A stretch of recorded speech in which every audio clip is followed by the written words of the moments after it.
Good day. This is Sabrina Braham with Women's Leadership Success.com radio, and I'm so excited to be with you today to be talking about great tips that I've learned from leaders in corporations. Now, there's a big problem, and that is that many leaders don't know how to find out how the people that work for them feel about them, or how their customers feel about them. And this is really a problem with how they listen and how they take in information. So we're going to give you some ideas today that will help you to improve your listening ability and also the other people around you at your work. And to help me do that, I'm going to be interviewed by the co-founder of Women's Leadership Success and the producer of Women's Leadership Success, and one of the most incredible men on the planet, who is a big proponent of women's equity and does a lot of things to help women get parity in the workplace. And I'm very honored to say he happens to be my husband too. So welcome, Tim. So glad to have you on the program today. Thank you, Sabrina. Well, it's fun that even after 29 years of adventures together and marriage and 114 shows and all the things we've done, I still get a little red and giddy about what you just shared about me. Thank you. I really appreciate that. Well, I'm thrilled to be here. This conversation really started based on an article that you wrote and published in LinkedIn recently about active listening. And there were such great stories in there based on real life consulting and coaching you were doing in companies.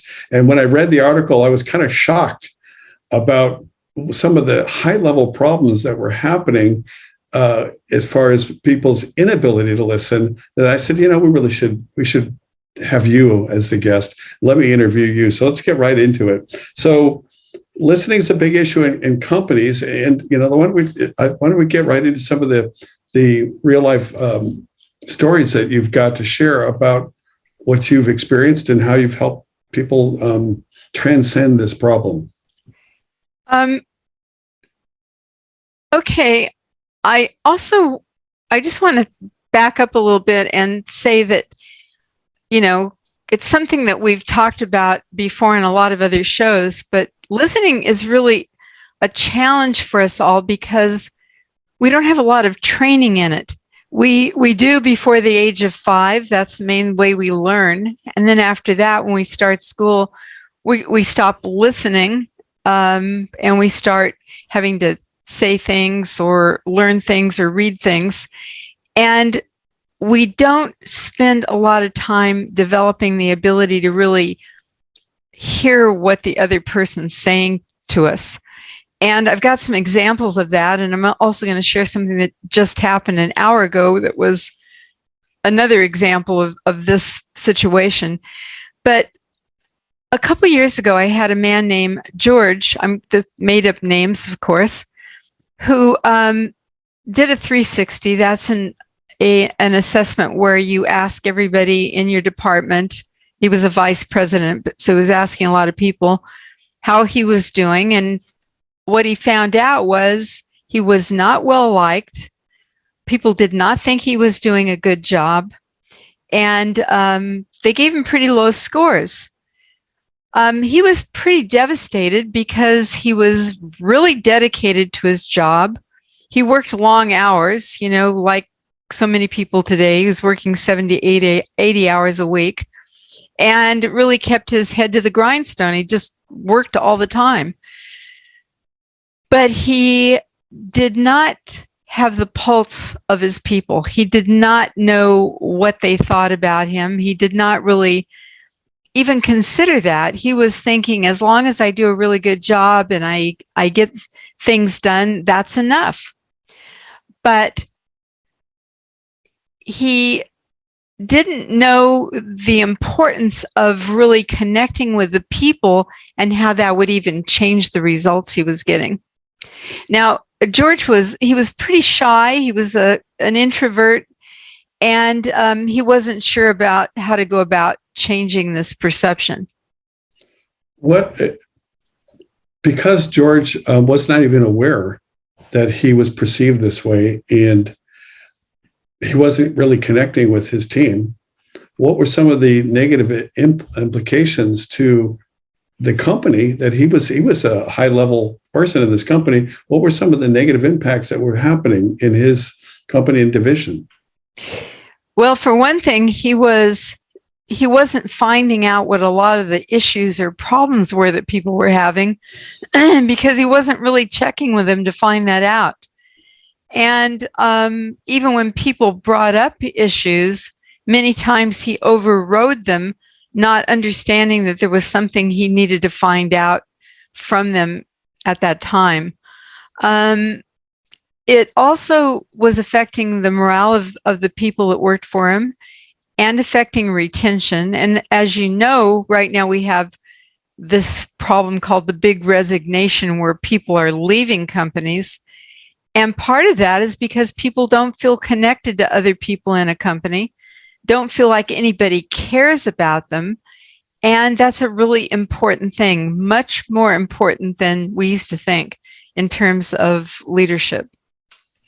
I have the advantage of having read the article and know a little bit on the background of George, and but I was surprised and impressed with how you started to help George turn around, and it was really quite a simple thing, but had such a profound impact. So, to tell us what you started with George. Okay, so the thing I had George do to begin with, which was actually took us some time to get him to do this, and that was to go to each person, and he started with 5 people that he felt really safe with. So this is not the kind of thing, when you're learning a new skill, you've got to make it safe for yourself and comfortable. And the thing I had him ask them was, how am I doing on a 1 to 10, with 10 being the best, 1 being the worst? How am I doing? What am I doing okay? What do I need to improve? What do I need to stop doing? What do I need to change? People were very reluctant to give him this information. So they tended to want to kind of gloss over it and act like everything's fine, everything's okay. And he continued to press them for answers. And then they were somewhat surprised by a couple things that happened. One was he listened to what they said and he asked for more information. And then he said, could I check with you next month and find out how you're doing? How I'm doing. That's a super powerful thing to ask people, because it not only, it gets their, the part of their brain called the reticular activator, that part of the brain that starts paying attention, it gets them noticing what he's doing. And they're more likely to notice him or you, what you're doing better, or the changes you're making, especially if you go back and ask. Now, the problem is most people don't go back and ask. They'll ask, well, how am I doing? What do I need to do? But they never ask again. And so I was coaching a lot of people in this company. So people said to me, wow, I was really shocked because George came back a month later and he said, so I've been working on asking questions or doing these certain things. How am I doing in that area? And then he would stop and wait, listen for what they said, and say, okay, thank you, leave, and then come back again the next month and ask the same question. Well, after a few months of doing this, what they realized was George really wanted to know the answers to these questions, and he was willing to do the work to make this happen. Well, besides him having his own insight as to how he could do his job better, was he also asking what can he do to better serve his internal customers, his staff? And was that part of it, to better create that connectivity and teamwork? Yeah, he was asking, how am I doing as your boss, as the vice president of the company? How am I doing? So it was definitely around, how he was doing in his job. Okay. But part of what happened was, as he kept doing it, he started getting more and more information that was useful. Mhm. One of the things I thought was interesting about, I guess it was about 2 months ago, they found the Endeavour, which is the Ernest Shackleton's ship that sunk in Antarctica. And, the ship was getting ready to do this big trek across Antarctica when the ship got stuck on an ice floe and ended up being there 20 months. And it's an interesting thing that you can Google it and look it up, but Ernest Shackleton in 1905 was doing this very same thing. He was asking people, how am I doing? What do you think I should do differently? He was getting information from every single person on that ship. And it made a huge difference in the outcome. 20 months on that ice floe with limited food, with no way to contact anybody. There were no cell phones, there was no radio, there was no way to get a hold of anybody. And people wrote in their journals it was the best year of their life because they were listened to, they got to participate in things, they got to really develop themselves because he was listening and continually improving what was going on for these people. And so it happened 1905. It's not brand new, but it's something that we need to keep developing, to keep doing. So let's fast forward a little bit on George and his company, his team. You work with him for a while. As you mentioned, you also worked with many of his fellow executives that were part of his team. What were some of the positive outcomes as the more active listening became more and more part of not only George, but that divisional culture? Well, it turns out that for a company to be really successful, it has to have a group intelligence.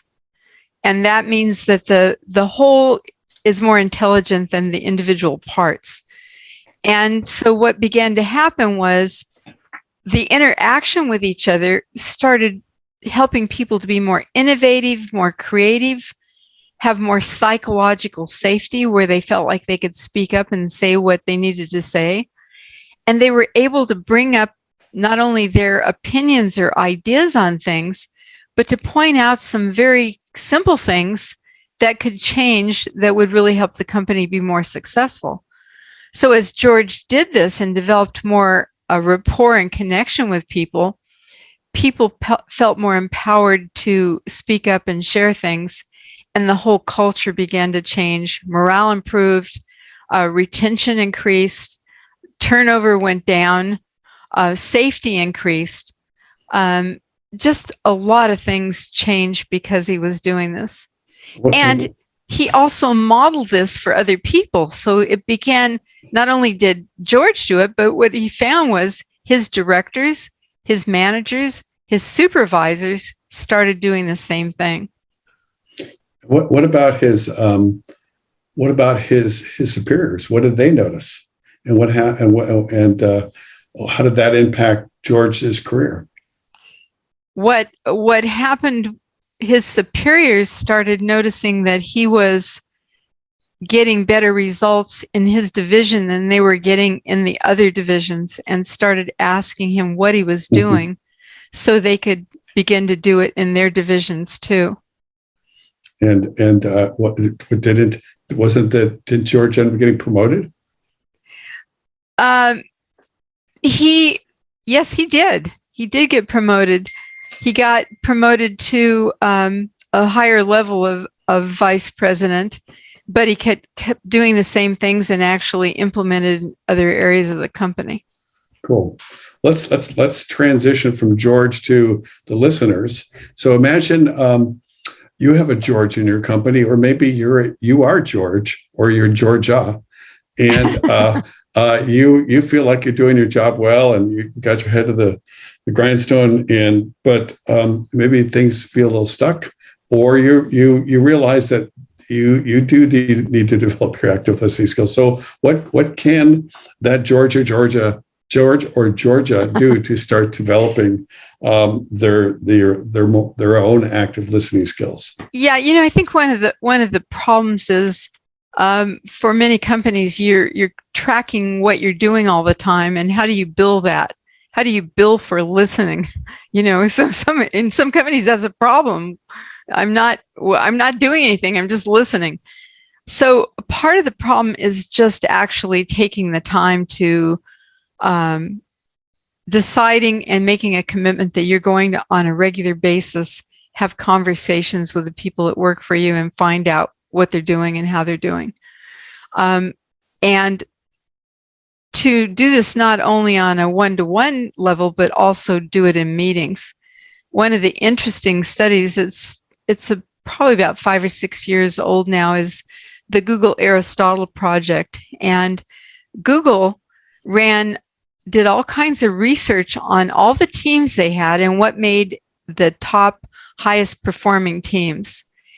It had nothing to do with specifically who was on the team or the teams that had the most intelligent people. It had to do with the teams that cooperated the best. And hold on just a second, I gotta shut this off. It had to do with the teams that had the best group intelligence. And how did they get the group intelligence? One, they had psychological safety. The other is, over, say, a month period, everybody in the group talked as much as everybody else. And what that means, if you have 6 people on a team and everybody's talking equally, that means everybody else has to be listening. So everyone has a chance to share their opinions and everyone gets listened to. And if you think about the meetings that you're in your company, I bet that's not what's happening a lot. I bet there's people that are just dominating the conversation, interrupting other people when they're trying to say something. And the bottom line is that's not going to get you the profits, the innovation, the creativity, the group intelligence that's really going to lead your company to be a cutting edge company. So you want to listen not only individually, but you want to really practice in a group that everybody is listened to equally. Well, along the lines of, I definitely get that there's certain people who tend to dominate conversations and others that will just sit back and listen. Thinking from a perspective of a kind of a company-wide culture, it's not something that companies actually integrate as far as training or making it part of the company culture is this concept of active listening. So what do you think holds a company back from integrating active listening into especially their leadership? I think that it's, in a way, it's so simple, it's overlooked. And they don't know that it's an issue. So that's really a problem that people don't realize is an issue. Mm-hmm. What are the examples that in your story that's in LinkedIn, and it's actually on womensleadershipsuccess.com under articles on active listening, was I got a kick out of was the story about Sam Walton. And it was so profound and so simple. Why don't you share that? Okay. Well, Sam Walton, when he started Walmart, and Walmart began to take off, so there were several different stores. Every morning, about 4:30 in the morning, he would go to the shipping center where all the truck drivers were waiting to get their trucks loaded and deliver all the equipment to the other stores. And he would take in a box of donuts and he would sit down, everybody have a donut and some coffee. And he would just ask them, so tell me what's going on in the stores you're delivering to. And because he did this every single morning, he was getting information right as stuff was happening. one of the stores, maybe a supervisor was yelling at people, or the delivery was slow because people weren't paying attention to a certain thing, or this other store was really great because they had such great customer service, and the manager was so kind and had gone out of his way to do certain things. He got so much information, and was one of the main reasons that Walmart took off, was because he had this great ability to listen and to follow up on that. And you might be saying, well, Walmart's had some problems, and that's true, but Sam Walton, to begin with, had some really good ideas of how to find out information that really helped his company. You know, one of the things that we're focusing here on, if you're in a company or you're leading a team, but when you and I started talking about this topic for the show, it occurred to me, my background is in B2B tourism, and we talk about being a customer service business, it's a hospitality business, but everything that we're talking about applies to your customers too. And I think that we would be remiss if we didn't bring to bear that the same attention. In fact, I think people tend to might be more apt to ask questions and listen to their customers than their team.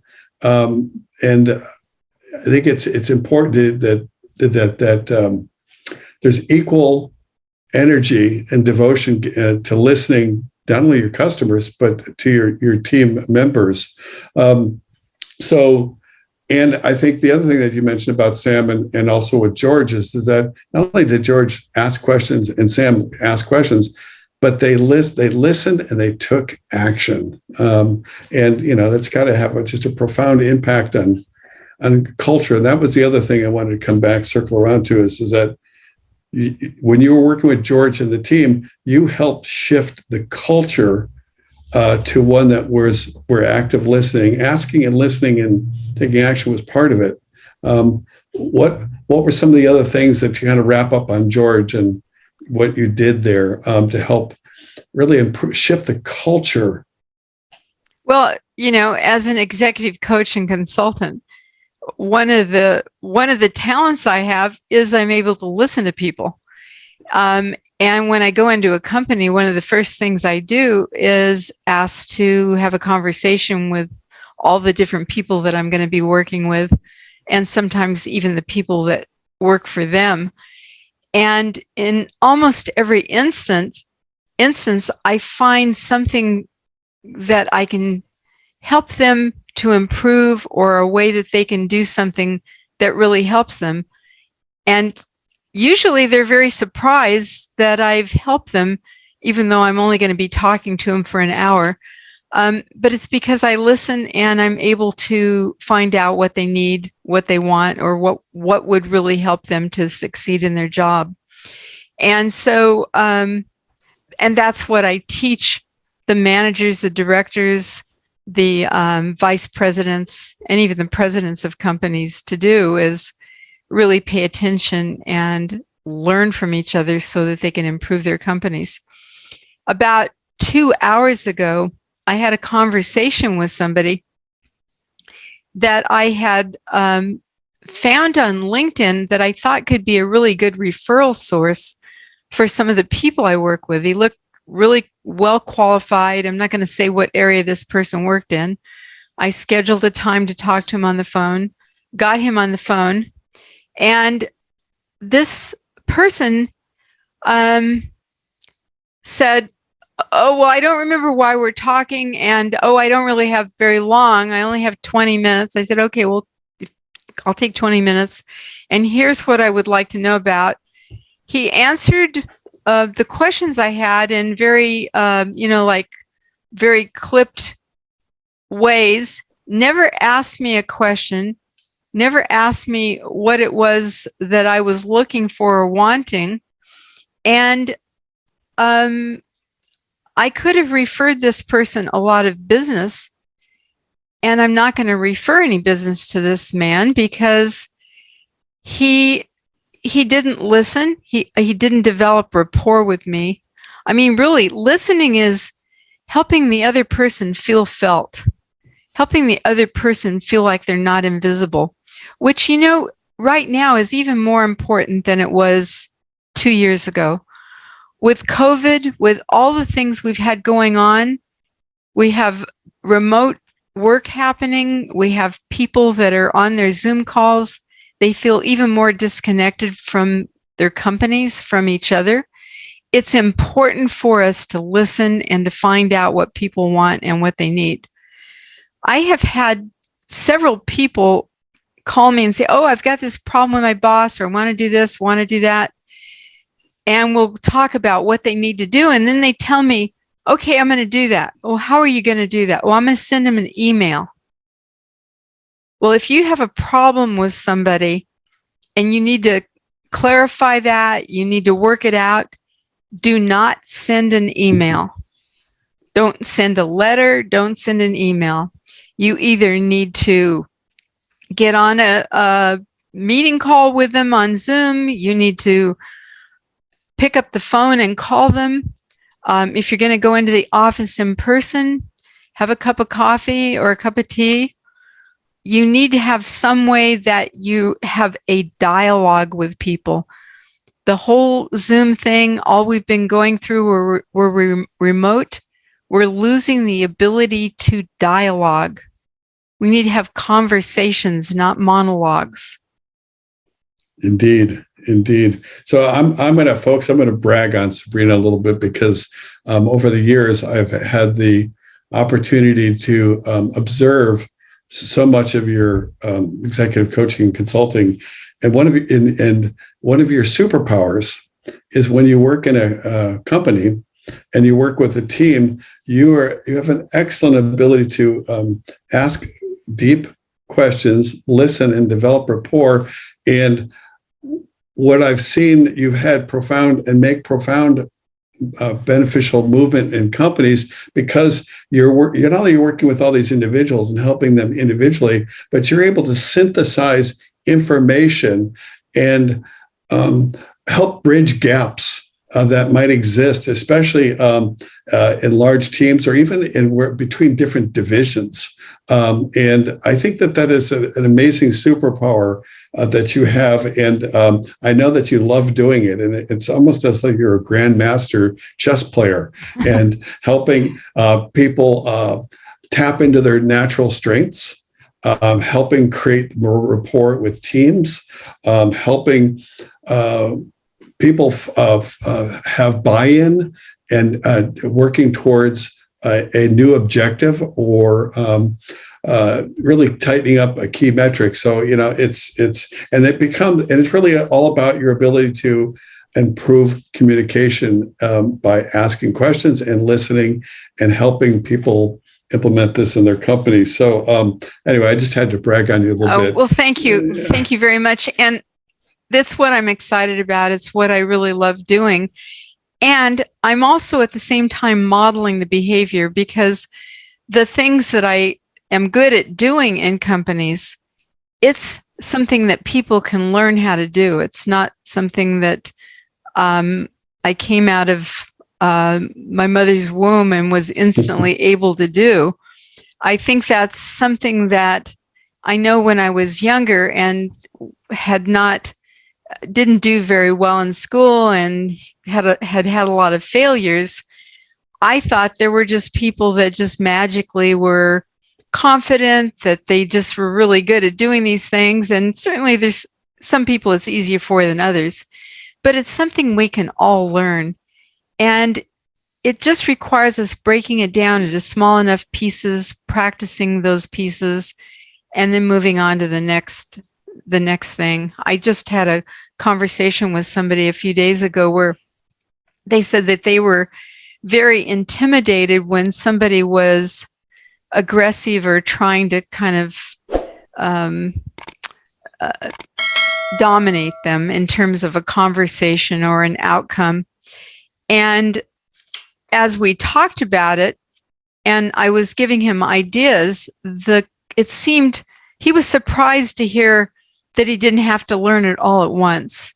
And I really want people to know that are listening to this that you are capable of learning how to listen and how to communicate better. And all you have to do is take a little piece of this and put it into action and implement it and keep doing that. And it will change things and you will improve. It's important. And I'm so honored and pleased that you're listening to this show and you're listening to the ideas we're saying. And it's even more important that you take some of these ideas and you start putting them into action.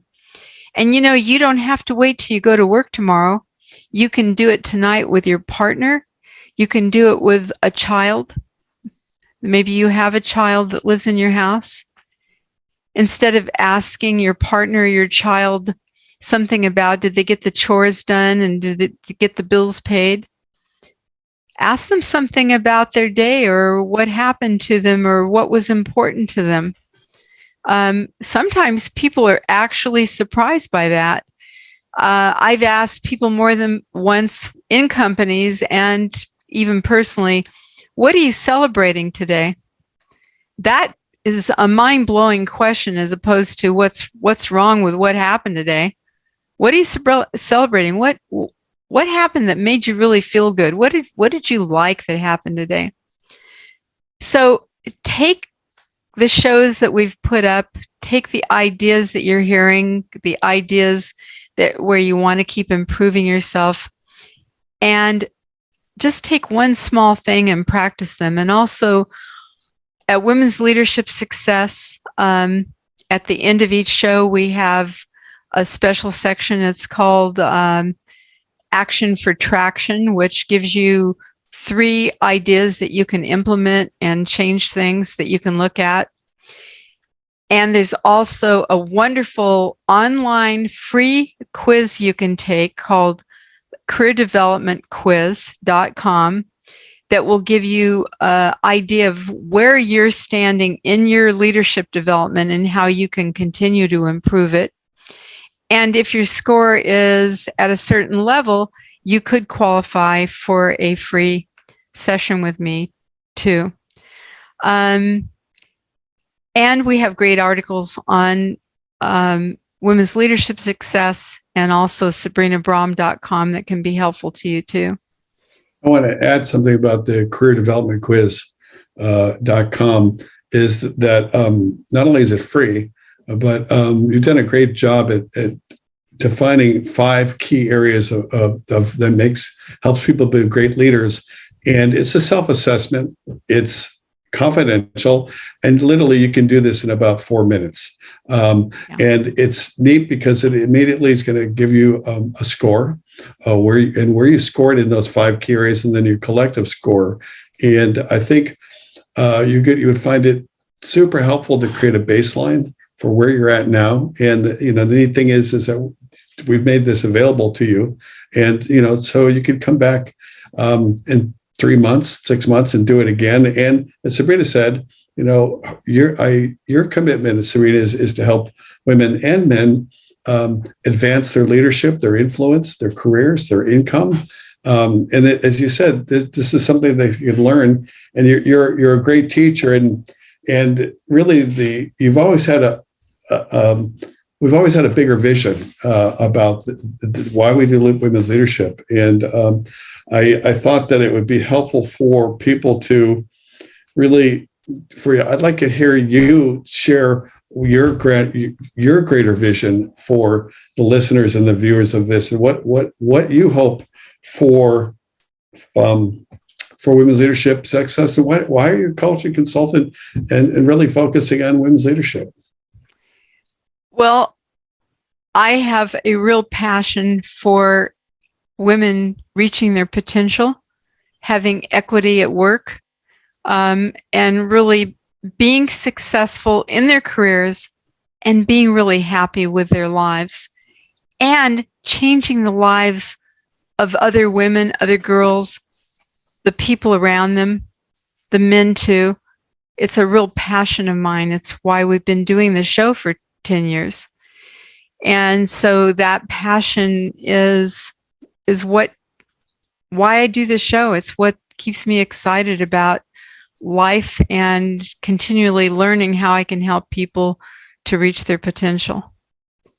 And I'm going to give the male's perspective on that too. Is that I am so often embarrassed about what men do with their leadership, and I think that women bring such a wonderful perspective to the business world and life. And frankly, men have been screwing it up for a long time, and we need more women in positions of power in government, in boards, leading companies, to help and to bring more balance of energy and how we approach things. So that's why I'm such a huge advocate, not of course of you, but also there's this vision and to make the world a better place. So how can women and men, how can they help participate in this vision of more gender equity, more equality, more influence? What can they do? Okay, well, first off, I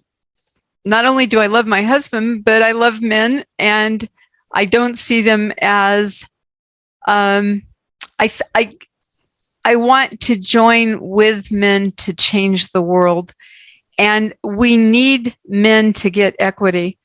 So we need men to join us and be our partners in this. It's the only way we're going to change things. So look for men that can be allies to you at work, at home, in your family. It's super important that the men are our allies. And I just want to impress upon everybody that we can change things. We can change what's happening. I want to thank you for interviewing me today, and thank all the listeners. And let's just end this for now and look forward to talking to you again on another subject, Tim. Well, I appreciate that, but as a co-founder and marketer, I have to throw out an additional little plug how people can participate in this shared vision. What can they do to help you amplify this message out there? Okay. And so I'm going to just do a quick laundry list. One, they can follow you on LinkedIn. Sabrina, you're putting out great posts and articles. We want to hear from you. We want to know, what are your topics? What are you interested in? What would be helpful to you? We want to listen and provide you what you're interested in. Right. And I just want to make a comment there, because, I read the books and I really vet the people that are on the show. And there's so many different subjects that we could talk about. I really need your input. If you tell me, hey, I really, really want to find out about X, if I get enough people, then I'm going to find an expert on that and have them on the show. Yeah. And frankly, we're getting pitched all the time on different things, but we truly, one of the primary decision making is the topic in alignment with what's going to help you. So follow Sabrina. You meaning everybody that's listening. Exactly. Yes. Yeah. You out there. You know who right. you are. Also, as part of the vision, let's face it, iTunes is a huge influence. It's the number one vehicle for people that listen to podcasts. And the more reviews that we have, the higher our ranking, and the more women just like you will find this show and say, wow, this is helpful. So this is a way for you to, if you believe in women empowerment and women leadership, help us help you and help other women out around the world. So give us a great review in iTunes, and don't wait. It's so easy. Just go do it. And just a couple of things. Sabrina is available for coaching and consulting. If you're wondering if you've ever thought about hiring a coach, go read some of the recommendations that other people just like you have given Sabrina about the work that she's done. And I think you're going to see for yourself that the depth of her experience and her holistic results on improving the bottom line and moving it forward are phenomenal. Also, if you have a friend or a company that might benefit from Sabrina's coaching or the podcast, refer us. And a couple other things. If you have a guest that you think would be awesome for the show. Not only give us a topic, but if there's a particular expert out there that you think would be excellent, great. We want to hear that. And then in just closing, we're thinking about putting together a listeners survey. So we haven't put it together yet, but look for it in the future. In LinkedIn, we'll probably put out a survey there, or if you're on our email news list there, or we'll have it in WLS show notes. Anyway, that's it. Thanks for letting me put out my plug, and thank you all for being listeners, sharing, and we want to hear from you. Thank you, and bye for now. Bye-bye.